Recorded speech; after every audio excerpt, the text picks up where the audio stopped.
আসসালামু আলাইকুম গাইস, আপনারা সবাই কেমন আছেন? আশা করি ভালো আছেন। তো আজকে ব্লগটা কিছু অন্য ধরনের হতে চলেছে।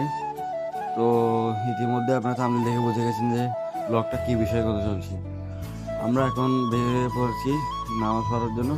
তো জুতাগুলো নিয়ে কিছুক্ষণের মধ্যে বেরিয়ে যাচ্ছি।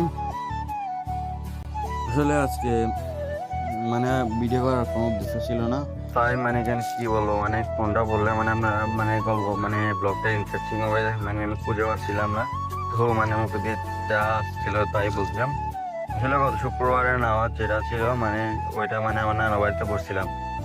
তো এখন আমি একটু দোকানের দিকে যাচ্ছি। কিছু দোকানের দিকে কিছু কাজ ছিল, যার কারণে আমি দোকানের দিকে যাচ্ছি।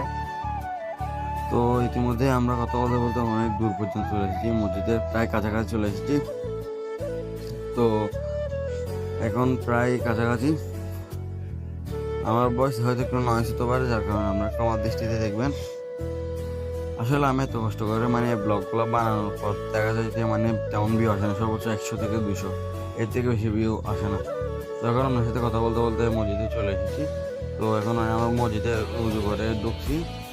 তো এখন আমাদের এখানে খুতবা শুরু হয়ে গেছে। তো কিছুক্ষণের মধ্যে খুতবা শেষ হয়ে যাবে। এই এখন নামাজে আমরা দাঁড়ায় গেছি। এখন আমরা নামাজে দাঁড়াইছি, নামাজ পরে এখন বেরিয়ে গেছি। তো কিছুক্ষণের মধ্যে আমরা এখন জিয়ারত করছি। এখন জিয়ারত করে আমরা নামছি। নেমে এখন ঘরের পথে রওনা হয়েছি আমরা সবাই। আমি, আব্বু, আমার চাচা সবাই আমরা এখন ঘরের পথে রওনা হয়েছি। তো ইতিমধ্যে আমরা ঘরে চলে এসেছি, ঘরের প্রায় কাছাকাছি চলে এসেছি। অনেক কাজ এইগুলো। এটা তো আমাদের বাড়ির সামনে একটা পুকুর, এটা অনেক বড় একটা পুকুর। এটা আগে অনেক সুন্দর ছিল, বাট এখন গাছ পাতা পড়ার কারণে পাতা, তারপর চারিদিকে কাদা ময়লার কারণে এটা অনেক পুরাতন বা কাদাযুক্ত, একটু ময়লা টাইপের হয়ে গেছে।